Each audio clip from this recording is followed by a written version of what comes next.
देखिए रूबिका जी, एक बात आपने बोली थी कि बधाई वाली बात, तो एक वो भी दौर था जब अटल बिहारी वाजपेयी जी प्रधानमंत्री थे और संसद में जब लालू जी बोलते थे तो अटल बिहारी वाजपेयी जी भी हंसते थे। अच्छा, एक बात और याद रखना चाहिए, बहुत चल रहा है कि तीसरी बार नेहरू जी के बाद तीसरी बार, अरे 3 बार प्रधानमंत्री पद की शपथ वाजपेयी जी भी लिए थे। एक बार 13 दिन के लिए, 13 महीने के लिए, 5 साल के लिए। इंदिरा गांधी जी 4 बार ली हुई थी और जो नेहरू जी से तुलना की जा रही है, नेहरू जी 16 साल 285 दिन लगभग थे और उसके पहले 9 बार जेल में गए थे इस देश को आजाद कराने के लिए। पंडित नेहरू की तुलना कभी भी मोदी से नहीं कर सकती। लोग नेहरू जी को इतना प्यार कर रही हैं, देश के प्रधानमंत्री, ये शख्स भी तो देश का प्रधानमंत्री है। आपको इस आदमी से इतनी नफरत क्यों है? बात तो सही है। नेहरू जी को जब यह देश मिला था तो लगभग 550 प्रांतों में बिखरा था। इसको राज्यों में समेटने वाले नेहरू जी थे और इसको जो लैंग्वेज के आधार पर अलग-अलग राज्य बनाने की मांग की गई, नेहरू जी थे। एक मणिपुर को एक मणिपुर को याद दिला दूं मैं आपको। कच्चा दीव याद दिला दूं, आपसे चीन आपको याद दिला दूं। कर लिया और अब क्रेडिट चोरी कर लिया इन्होंने सरदार वल्लभ भाई पटेल का।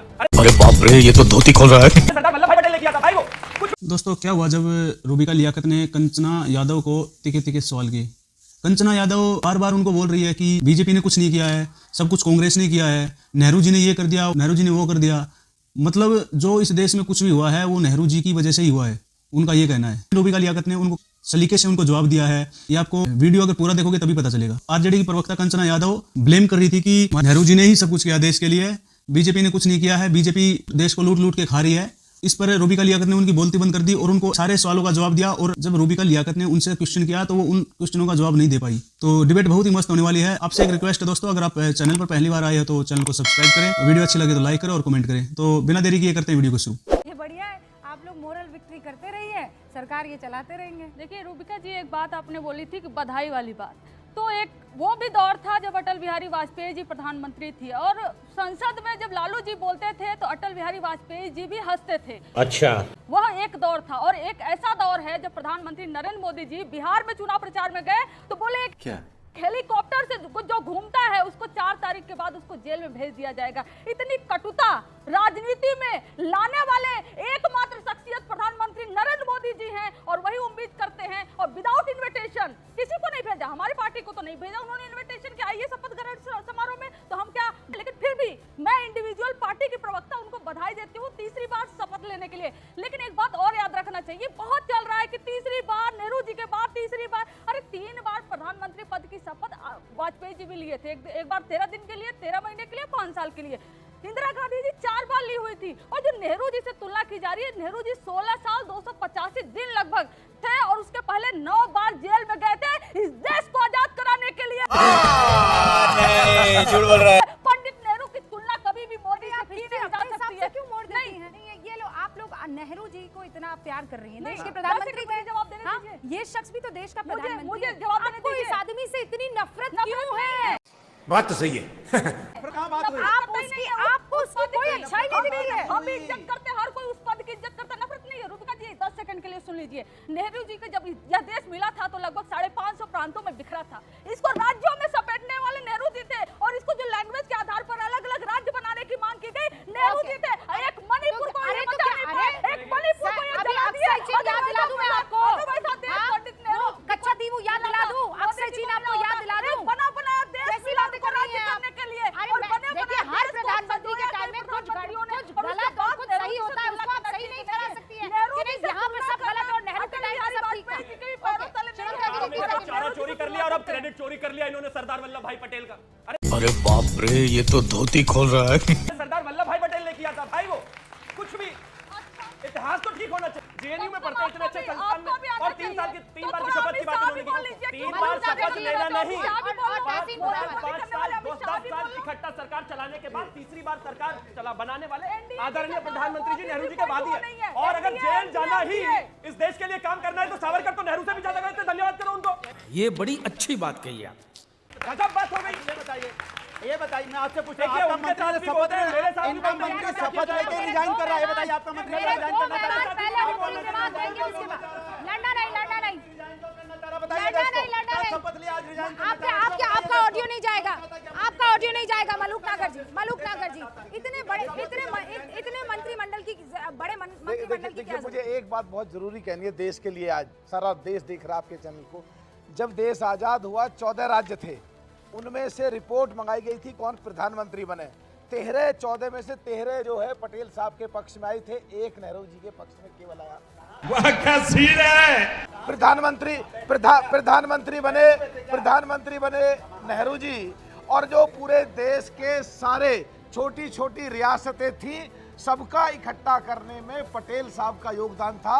उस योगदान को नेहरू जी को क्रेडिट देना बेईमानी की एकदम बात है। और कल एक रूबिका जी, कल एक ऐतिहासिक दिन था। बोलने नहीं दूंगा भदौरिया, फिर बोलने नहीं दूंगा। कल एक ऐतिहासिक दिन था। आपकी आवाज नहीं जा रही सर, नहीं जाएगी ना सर, आप बोल चुके हैं सबसे ज्यादा। अरे हाँ, इत्मीनान से आप उसमें डिस्कशन कर लीजिए पहले ओपनिंग के बाद। तू है कौन रे? तहसीन पुनावाला भी वेट कर रहे हैं, प्लीज रुकिए अनुराग। कल एक ऐतिहासिक दिन था जब नेहरू जी के बाद तीसरी बार किसी ने शपथ ली। नेहरू जी के समय में केवल एक पार्टी थी और अभी 30 पार्टी इकट्ठे हो गए। खत्म कर रहा हूं।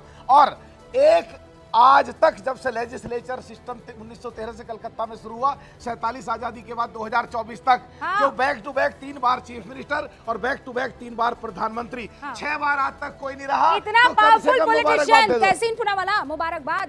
इतना पावरफुल पॉलिटिशियन क्यों आखिरता है आप? साले का खोपड़ी तोड़ साले का। अव्वल तो मैं 4 बार रहे मुख्यमंत्री। अव्वल तो मैं माननीय प्रधानमंत्री को ढेर सारी शुभकामनाएं देना चाहता हूँ। जो भी पॉलिटिकल डिफरेंसेस हो हमारे, देश आगे बढ़ना चाहिए और काम करना चाहिए। ये तहसीन जैसा विपक्ष क्यों नहीं है? जोरदार तालियां बजा लीजिए भाई। हाँ भाई। लेकिन यहाँ पर मैंने सारे बहुत इंटेलिजेंट लोग हैं, इन्होंने टाली बनाई। नागर साहब, मैं उनकी बहुत रिस्पेक्ट करता हूँ, मेरे बहुत अच्छे मित्र। इन्होंने कहा कि, और प्लीज मुझे कोई टोकना मत, कि 14 स्टेट से 14 सूबे थे, 14 सूबे थे। उन 14 अनुराग भदौरिया, और ये रुकेगा नहीं, बीच में ना बोल, टोकेगा ही जरूर। पर आप लोग अभी ये काम कर रहे हैं। इन 14 सूबों में 13 सूबों ने सरदार वल्लभ भाई पटेल को चूज किया एज प्रधानमंत्री। आपने भी ताली मारी, मैंने आपको देखा, और बाकी इन लोगों ने। कांग्रेस के कॉन्स्टिट्यूशन में ये अधिकार है ही नहीं स्टेट्स को प्रधानमंत्री चुनने का। ये डेट बता दे कब हुआ ये चुनाव। आई रिक्वेस्ट यू, ये बता दे किस डेट पे, ये बता दे किस डेट पे ये चुनाव हुआ। ये डेट बता दे, ये चुनाव किस डेट पे हुआ।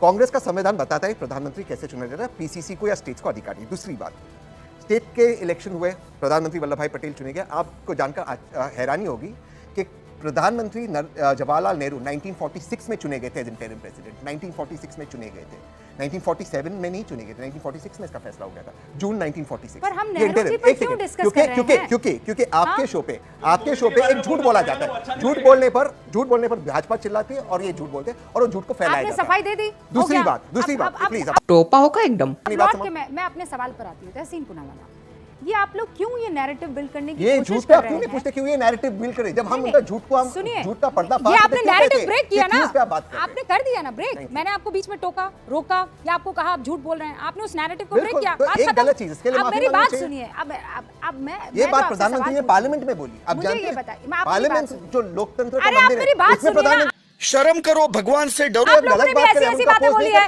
जो सच से एकदम परे थी। 8,500 रुपए महिलाओं को देंगे आप, 8,500 रुपए महिलाओं को। आपने कहा आरक्षण को ये लोग जो निकल जाएंगे, क्या आरक्षण को सच में कोई निकल जाएगा? पार्लियामेंट की बात है, एक सेकंड। अगर पार्लियामेंट में कोई बात कहता है, वो सबसे बड़ा इतिहास होता है। केवल वो जब रुक सकता है कि अगर दूसरी पार्टी का आदमी खड़ा होकर विरोध करे और उसको प्रोसीडिंग से निकलवाए। क्या कांग्रेस के किसी आदमी ने विरोध करा इस बात का? बताइए, जल्दी बताइए। Good question, you are a good question. सवाल है कि कांग्रेस, मुझे अपना पार्लियामेंट निकालने तो बाद विरोध कौन करेगा? अकेले बैठे रहते हो।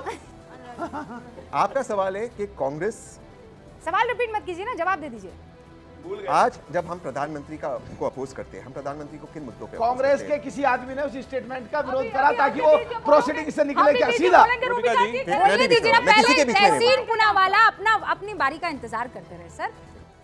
प्रधानमंत्री के बाद थोड़ा डिस्टर्ब हो जाता है। हम क्यों प्रधानमंत्री को अपोज करते हैं, हम क्यों भाजपा को अपोज करते हैं? कोई व्यक्तिगत ऑपोजिशन नहीं प्रधानमंत्री की। आपने बहुत स्ट्रॉन्ग शब्दों का प्रयोग किया, हम उनसे नफरत क्यों करते हैं? हम नफरत नहीं करते। अच्छा, हमको सिखा रिया है। भैंस, आप जानते हो और आप सब जानना चाहिए, देश में 15 करोड़ भैंस है। मैंने इसका रिसर्च किया, प्रधानमंत्री को वर्बैटम कोट करता हूं, कहते आधी भैंस कांग्रेस पार्टी और इंडिया लेकर लोगों में बांट देगी। 7.5 करोड़ भैंस कैसे देगी, किधर बांटेगी? क्या ये शोभा नहीं था प्रधानमंत्री को?